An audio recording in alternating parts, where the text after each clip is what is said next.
पढ़िएगा, आसान सा क्वेश्चन है, जल्दी से सॉल्व हो जाएगा, बहुत आसान क्वेश्चन कहेंगे हम। देखिए, consider the following organisms, crocodile, एक लिस्ट दी हुई है और ऑड वन आउट पहचानना है आपको, यानी जो दूसरों से अलग हो। ठीक है, बताइएगा। मैथ वाली क्लास बहुत कम होती है, करा देंगे ज्यादा, अभी सर की थोड़ी सी तबीयत डाउन है, मैं एक बार आज बात कर लूंगी, करा देंगे। कंसिडर द फॉलोइंग ऑर्गेनिजम्स, कुछ जीव हैं, जैसे कि कौन से जीव हैं वो? क्रोकोडाइल यानी मगरमच्छ, क्रो यानी कौआ, डक, आगे बढ़ेंगे बत्तख के बाद है फिश यानी आपकी मछली, और टॉर्टोइज जिसको हम कछुआ कह रहे हैं।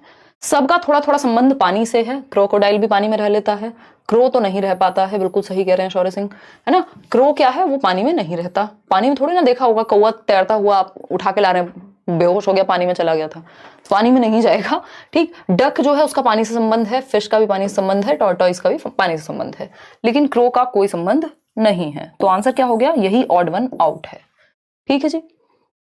अब यहां पे लिख देता उड़ने वाले पक्षियों की बात हो रही होती और फिश लिख देता तो वो अलग हो जाता, भाई फिश को कब उड़ते हुए देखा आपने। ठीक, आगे बढ़ेंगे, क्वेश्चन नंबर 9 देखिएगा एक बार। इस तरह के क्वेश्चंस बहुत ही ज्यादा बढ़ गए हैं आजकल पेपर में आपके। किस तरह के, इनको मैं कहती हूँ वो जो मीम नहीं चलता, जब रामायण बहुत चल रही थी हम लोग देख रहे थे बचपन में भी, खैर हम लोगों ने काफी देखी है, बट लॉकडाउन के टाइम पे तो आजकल मीम का जमाना है, तो इंटरनेट पे एक मीम वायरल हुआ था बहुत, है ना, कि ये दुष्ट प्राणी है प्रभु, इसके पेट पर बाण मारिए, तो ऐसा कुछ था मतलब। तो कुल मिला के पहले क्वेश्चंस जो है आसान बनते थे, सीधे बनते थे।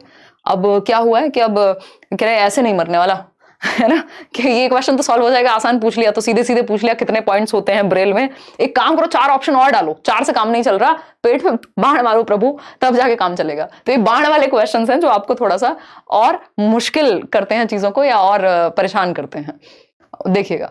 खैर ये मजाक की बात हुई, नोट्स से पढ़ के एक बार आरती और फिर देखो उसको, सेशन को दोबारा देखिएगा। अगर हम बात करें, और प्रीवियस ईयर को बिल्कुल मत छोड़ना आरती, प्रीवियस ईयर जरूर कर लो, चाहे दुनिया के किसी कोने से पढ़ा हुआ आपने। सी ऑप्शन कह रहे हैं 68% लोग। देखते हैं, अ हर्ड में have 20 to 25 female elephants and young ones. याद कीजिए, हाथी वाला चैप्टर है, आपके नोट्स में भी गिवन है, अभी हिंदी मीडियम वाले नोट्स भी मिलेंगे, उसमें भी गिवन होगा। Male elephants live in the herd till they are 4 or 5 years old.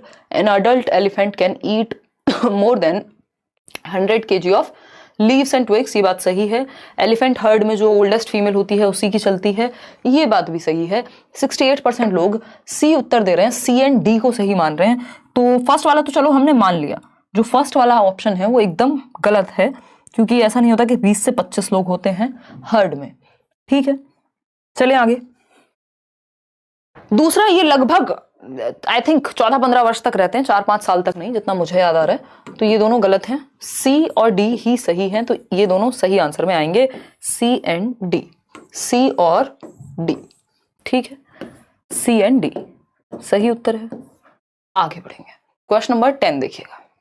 B keeping, ये इतना रिपीटेड क्वेश्चन है हर बार, वो जो एक अमृता वाला चैप्टर है ना आई थिंक, जिसमें वो बी कीपिंग की बात होती है, तो बी कीपिंग पे क्वेश्चन हर बार आता है कि मधुमक्खी पालन का कौन सा समय है, बिहार में मधुमक्खी पालन होता है, और शहद की बात होगी उसमें, और कब से कब तक होता है, ये तो बहुत बार पूछा जा चुका है।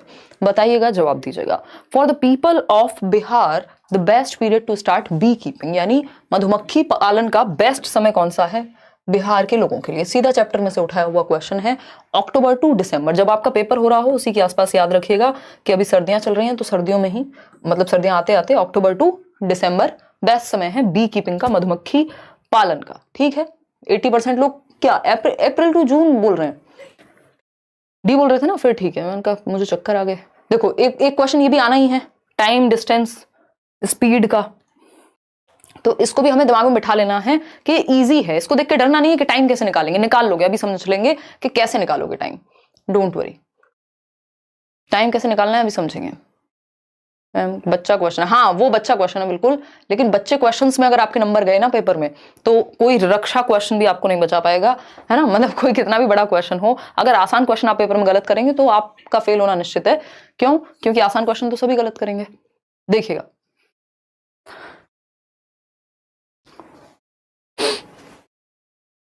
देखिए, बताइए। ईवीएस का पेडागोजी क्लास वीओडी में कराएंगे यार, कराएंगे। देखिए, अगर हम बात करें डी ऑप्शन, 41% लोग कह रहे हैं, जो कि बिल्कुल गलत है, सबने तुक्के लगाए हैं। इसमें 3 चीजें देखनी होती हैं, वो 3 चीजें कौन सी हैं? वो 3 चीजें हैं हमारी, ये किसी को स्क्रीनशॉट लेना हो ले लेना। ये जो ये वाले क्वेश्चन सारे ऐसे ही सॉल्व होंगे जैसे ये सॉल्व हुआ है, ऐसे ही आपको मिड से शुरू करना है पॉइंट। देखिएगा, अगर हम बात कर रहे हैं किसकी, यहाँ पे टाइम, डिस्टेंस और स्पीड, 3 ही चीजें हैं इन क्वेश्चंस में, टाइम, स्पीड और डिस्टेंस, इस तरह के क्वेश्चंस में। तो जो भी 2 चीजें हमें दी हुई होंगी, तीसरी निकालनी होगी। ठीक है, तीसरी हमें निकालनी होगी, 2 चीजें गिवन होंगी। ठीक, देखते हैं। टाइम जनरली दिया ही होता है बट 24 आवर फॉर्मेट में दिया होता है। डेट देखिएगा 16/10 यानी 16 अक्टूबर को 2021 में सूरत के लिए एक गाड़ी निकली उडुपी से। The train departed from Udupi at 20:20 hours. 20:20 का मतलब होता है 8:20। 12 और 8 20 होते हैं ना, तो आप 12 के बाद काउंट कर लीजिए, पता लग जाएगा कितने घंटे। ये आपका सबका अपना तरीका होगा कि 12 के बाद जब 13 बजते हैं तो 1 बजा होगा। 24 आवर फॉर्मेट का मतलब है 20 बजे का मतलब 12 के आगे गिन लीजिए कितना है, उसमें से घटा लीजिए। तो 12 और 8 20 होते हैं, तो 8:20 टाइम होगा ये, जो हमारा नॉर्मल वाला टाइम होता है। And reach Surat eight 16:20। 12 और 4 16 होते हैं, तो 4:20 पे पहुंची होगी। ठीक, लेकिन कब? नेक्स्ट डे 17 अक्टूबर को। 16 अक्टूबर रात को 8:20 पे ट्रेन निकली और 17 अक्टूबर 4:20 पे पहुंची। यानी कि अगर 6 घंटे और चली होती ट्रेन, नहीं सॉरी 4 घंटे और चली होती ट्रेन, क्योंकि 8:20 पे 24 घंटे हो जाते, लेकिन 4:20 पे पहुंच गई, तो 4 घंटे और चल जाती तो 24 घंटे हो जाते। मतलब 24 में से 4 घटा देंगे, 20 घंटे का टाइम आ गया।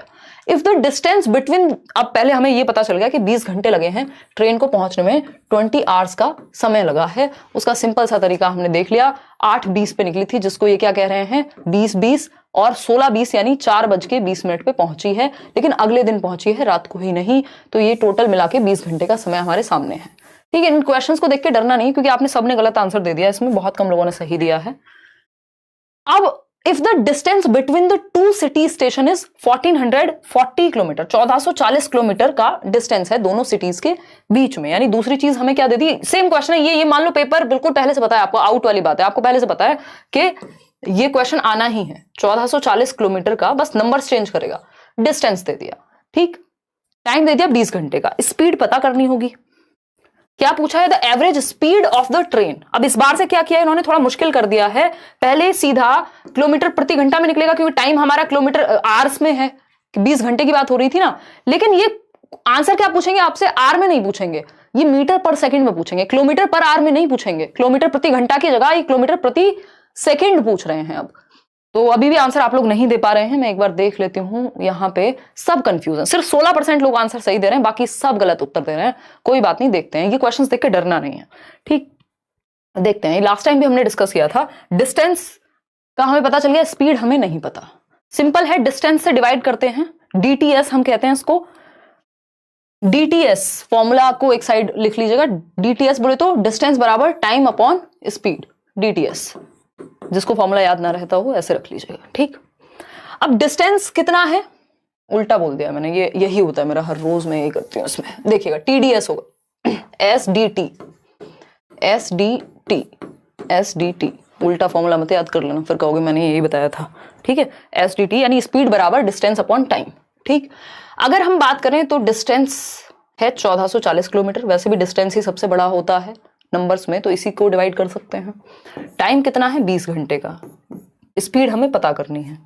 इतनी बेसिक मैथ्स हमने पढ़ी है, 0 से 0 को कट कर लेंगे, और 2 सत्ते होते हैं 14, है ना, 2 7 जा 14 और 2 2 जा 4, तो 72 किलोमीटर पर आवर आई है। जो आंसर आया है वो 72 किलोमीटर पर आवर आया है, बट हमने क्या किया, 72 देख के आंसर लगा दिया। और ये एक जगह पे जरूर दिया हुआ होगा इन्होंने, सबसे पहला आंसर देख रहे हो, ये आपको भटकाने के लिए विनोद, ये भटकाने के लिए 72 मीटर प्रति सेकंड इसीलिए लिखा है, क्योंकि आपका 72 आंसर आएगा और आप देखेंगे नहीं कि किलोमीटर पर सेकंड है, ये किलोमीटर प्रति घंटा है कि मीटर पर सेकंड है। तो अब हमें इसको, एक आंसर जरूर मिलेगा आपको जो आपका आया होगा, लेकिन उसमें कुछ और है, तो किलोमीटर प्रति आवर लिखा हुआ है। अब सिंपल कुछ नहीं करना, इस किलोमीटर पर आवर में 5/18 से क्या कर देना है, गुणा, आ जाएगा, मीटर पर सेकंड में चेंज हो जाएगा। ये 5/18 से हम करेंगे तो 18 चौक होते हैं 72 यानी 18 4 जा 72, और 5 चौक होते हैं 20 यानी 5 4 जा 20। तो आंसर क्या आ गया, 20 मीटर पर सेकंड। मैथ्स मेरा सब्जेक्ट नहीं है, जमाने हो गए छोड़े हुए, 12th में लास्ट टाइम पढ़ा था, मतलब उसके बाद थोड़ा बहुत प्रिपरेशन टाइम पे पढ़ा होगा, बट इजी है, ये उतना मुश्किल नहीं है। अगर मैं आपको बता पा रही हूँ इसका मतलब इजी ही होगा, है ना। खैर कैलकुलेशन में ठीक रही है बचपन से। आगे बढ़ते हैं। तो ये क्या है, 20 मीटर पर सेकेंड आंसर है। आप कृपा करके सही उत्तर दीजिएगा। सिर्फ 12% लोग सही दे रहे थे। आंसर क्या है, 20 मीटर पर सेकेंड। 20 मीटर पर सेकेंड, ठीक है जी, कोई दिक्कत नहीं है। बहुत बढ़िया। राज कह रहे हैं ये हैं बेगूसराय से। 20 मीटर पर सेकेंड। तो प्लीज इसका ध्यान रखिएगा कि आपने किलोमीटर पर आवर में निकाला होगा और यहां मीटर पर सेकेंड होगा, ठीक। देखिएगा आगे बढ़ेंगे। क्वेश्चन नंबर 12, नहीं तो आप एक नंबर